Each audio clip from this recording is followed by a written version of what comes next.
सतनाम श्री वाहिगुरु जी।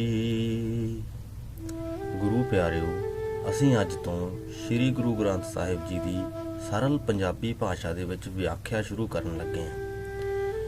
ਇਹ ਵਿਆਖਿਆ ਗੁਰੂ ਸਾਹਿਬ ਦੇ ਪਹਿਲੇ ਅੰਗ ਤੋਂ ਲੈ ਕੇ ਅਖੀਰਲੇ ਅੰਗ ਤੱਕ ਦੀ ਹੋਵੇਗੀ। ਅਸੀਂ ਕੋਸ਼ਿਸ਼ ਕਰਾਂਗੇ ਕਿ ਇੱਕ ਵੀਡੀਓ ਦੇ ਵਿੱਚ ਇੱਕ ਅੰਗ ਦੀ ਵਿਆਖਿਆ ਕੀਤੀ ਜਾਵੇ ਤਾਂ ਕਿ ਵੀਡੀਓ ਜ਼ਿਆਦਾ ਲੰਬੀ ਨਾ ਹੋਵੇ ਤੇ ਤੁਹਾਨੂੰ ਸੁਣਨ ਦੇ ਵਿੱਚ ਵੀ ਤੇ ਉਹਨੂੰ ਗ੍ਰਹਿਣ ਕਰਨ ਦੇ ਵਿੱਚ ਵੀ ਆਸਾਨੀ ਹੋਵੇ, ਉਹਨੂੰ ਸਮਝਣ ਦੇ ਵਿੱਚ ਵੀ ਆਸਾਨੀ ਹੋਵੇ। ਤਾਂ ਆਪਾਂ ਬਹੁਤਾ ਸਮਾਂ ਨਾ ਲੈਂਦੇ ਹੋਏ ਸ਼ੁਰੂ ਕਰਨ ਲੱਗੇ ਹਾਂ।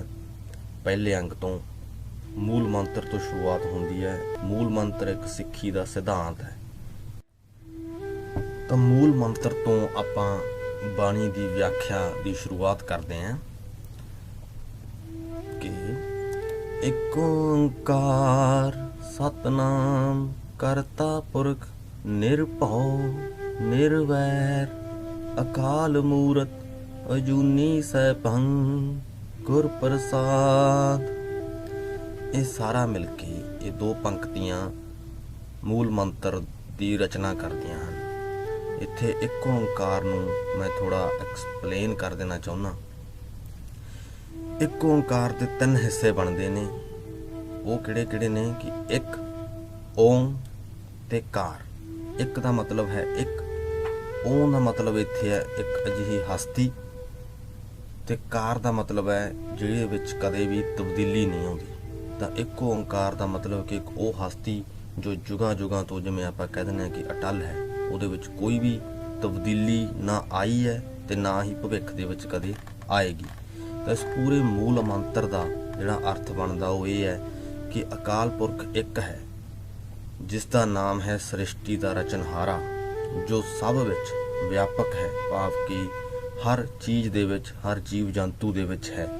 ਉਹ ਕਿਸੇ ਵੀ ਭੈ ਤੋਂ ਰਹਿਤ ਹੈ, ਯਾਨੀ ਕਿ ਨਿਰਵੈਰ। ਨਿਰਵੈਰ ਦਾ ਮਤਲਬ ਕਿ ਉਹ ਕਿਸੇ ਵੀ ਤਰ੍ਹਾਂ ਦੇ ਵੈਰ ਤੋਂ ਰਹਿਤ ਹੈ, ਜਿਸ ਦਾ ਸਰੂਪ ਕਾਲ ਤੋਂ ਪਰੇ ਹੈ, ਭਾਵ ਕਿ ਜਿਸ ਦਾ ਸਰੀਰ ਨਾਸ ਰਹਿਤ ਹੈ। ਇਹਦਾ ਸਰੀਰ ਕਦੇ ਵੀ ਨਸ਼ਟ ਨਹੀਂ ਹੋ ਸਕਦਾ, ਜੋ ਜੂਨਾਂ ਵਿੱਚ ਨਹੀਂ ਆਉਂਦਾ, ਜਿਸ ਦਾ ਪ੍ਰਕਾਸ਼ ਆਪਣੇ ਆਪ ਤੋਂ ਹੋਇਆ ਹੈ ਅਤੇ ਜੋ ਸਤਿਗੁਰੂ ਦੀ ਕਿਰਪਾ ਨਾਲ ਮਿਲਦਾ ਹੈ। ਇਹ ਆਪਣੇ ਪੂਰੇ ਮੂਲ ਮੰਤਰ ਦੇ ਅਰਥ ਹਨ। ਇਸ ਤੋਂ ਬਾਅਦ ਆਪਣੀ ਜਪਜੀ ਸਾਹਿਬ ਦੀ ਬਾਣੀ, ਜਿਹਨੂੰ ਕਿ ਬਾਣੀ ਜਪ ਦੇ ਨਾਂ ਨਾਲ ਜਾਣਿਆ ਜਾਂਦਾ ਹੈ, ਉਹ ਸਟਾਰਟ ਹੁੰਦੀ ਹੈ। ਜਪ ਬਾਣੀ ਹੈ ਜਿਹੜੀ, ਉਹ ਜਪ ਸ਼ਬਦ ਤੋਂ ਸਟਾਰਟ ਹੁੰਦੀ ਹੈ। ਜਪ ਸ਼ਬਦ ਦਾ ਆਪਣਾ ਮਤਲਬ ਇਹੀ ਹੈ ਕਿ ਇਹ ਅੱਗੇ ਜੋ ਬਾਣੀ ਆਉਣ ਵਾਲੀ ਹੈ ਉਹਦਾ ਨਾਮ ਹੈ ਜਪ। ਸੋ ਹੁਣ ਆਪਾਂ ਜਪਜੀ ਸਾਹਿਬ ਦੀ ਬਾਣੀ ਦਾ ਉਚਾਰਨ ਤੇ ਵਿਆਖਿਆ ਆਰੰਭ ਕਰਦੇ ਹਾਂ। ਆਦ ਸੱਚ ਜੁਗਾਦ ਸੱਚ ਹੈ ਭੀ ਸੱਚ, ਨਾਨਕ ਹੋਸੀ ਭੀ ਸੱਚ। ਆਦ ਮਤਲਬ ਕਿ ਮੁੱਢ ਤੋਂ, ਸੱਚ ਜਾਣੀ ਕਿ ਹੋਂਦ ਵਾਲਾ, ਜਿਹੜੀ ਚੀਜ਼ ਦੀ ਕਿਸੇ ਦੀ ਹੋਂਦ ਹੈ। ਸੋ ਇੱਥੇ ਗੁਰੂ ਨਾਨਕ ਦੇਵ ਜੀ ਕਹਿੰਦੇ ਨੇ ਕਿ ਹੇ ਨਾਨਕ, ਅਕਾਲ ਪੁਰਖ ਮੁੱਢ ਤੋਂ ਹੋਂਦ ਵਾਲਾ ਹੈ, ਜੁਗਾਂ ਦੇ ਮੁੱਢ ਤੋਂ ਮੌਜੂਦ ਹੈ।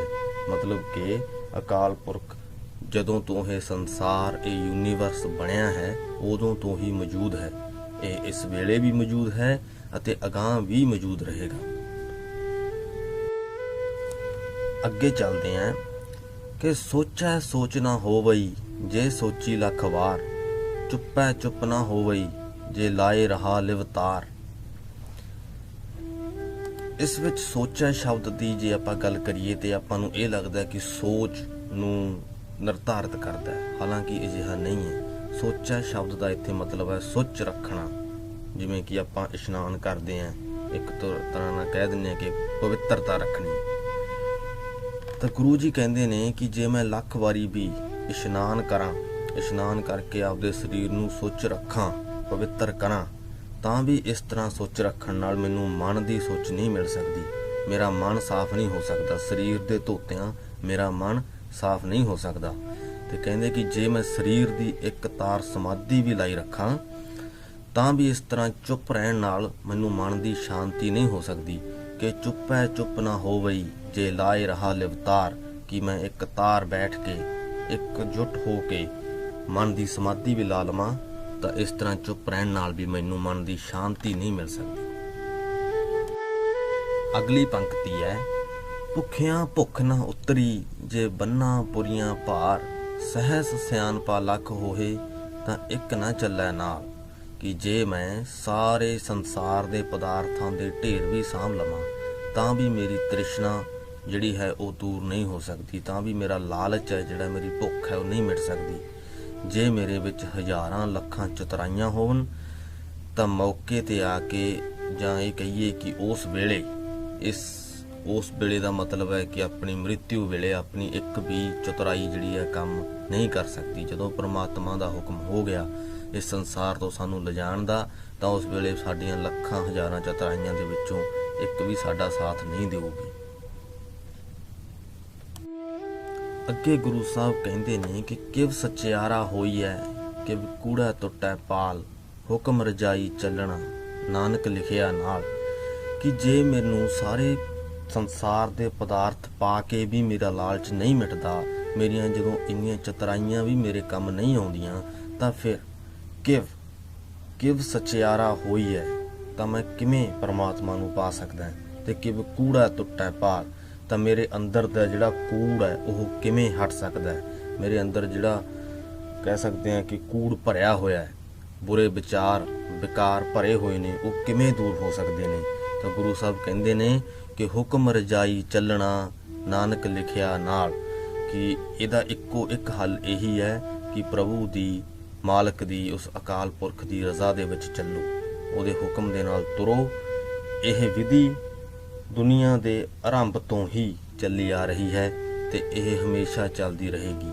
जिवें कि जे आपां अपने पिता दी मर्जी दे विच तुरदे हैं, उहदे कहे अनुसार काम करदे हैं, तां आपस दे विच प्यार रहिंदा है। पर जे वो आपां ना करिए तां ओह दूरियां पै जांदियां ने। तां इसे तरह गुरु साहब कहना चाहुंदे ने कि जे आपां अकाल पुरख दी रज़ा दे विच रहने हैं तां अपने अंदर प्यार है, तां आपां उस परमात्मा नूं पा सकदे हैं। पर जे आपां उस रज़ा दे विच नहीं चलदे तां उहनूं पाउणा बहुत कठिन है।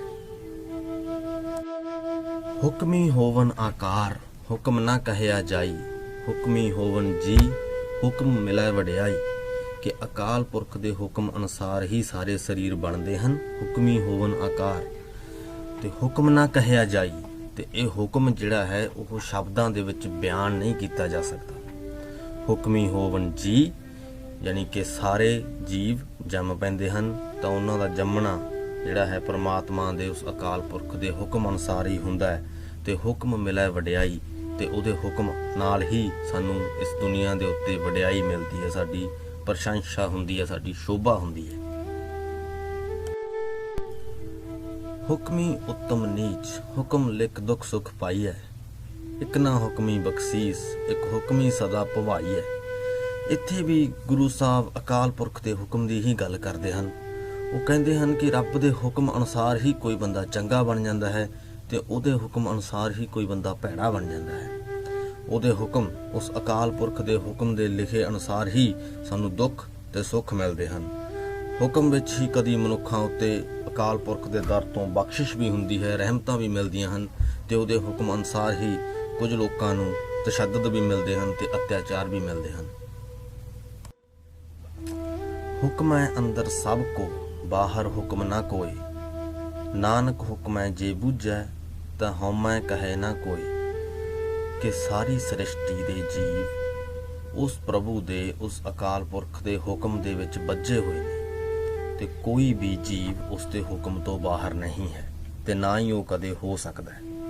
हे नानक, जे अकाल पुरख दे हुक्म दी समझ पै जावे, जिस जीव नूं अकाल पुरख दा जिहड़ा हुक्म है वो समझ आ जावे, आपां है सारे ही उस हुक्म दे विच है पर सानू समझ नहीं है कि वो हुक्म की है। ते जिहड़े मनुख नूं उस हुक्म की समझ आ जाती है तो फिर वो स्वार्थी गल्लां नहीं करता।